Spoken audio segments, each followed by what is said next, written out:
ईमान वालों बचाओ अपने आप को, पहले अपने आप को फिर अपने घर वालों को। बाज़ दफ़ा ऐसा होता है कि खुद नहीं कुछ भी काम करना, खुद मोबाइल लेके बैठा हुआ है और यह है कि बच्चे को नमाज पढ़ गया, खुद टीवी के आगे बैठा हुआ है, बच्चे को नमाज पढ़ गया। बच्चा कैसे पढ़ेगा?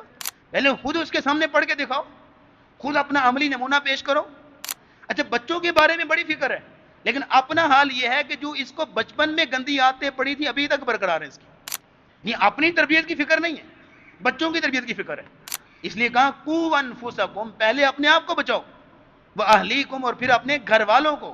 क्या मतलब है कि आप अगर खुद नमाज पढ़ते हैं और अपना फायदा सोचते हैं, आखिरत का डर है, तो बच्चों की आखिरत का कोई डर नहीं आपको। अब आप देखिएगा कि एक शख्स खुद अपने आप को देखे, अपनी आखिरत की फिक्र करे, नमाज रोजे का बड़ा पाबंद है, बड़ी फिक्र है, लेकिन औलाद की कोई फिक्र ना हो, तो इससे बड़ी खुदगर्दी क्या है जनाब?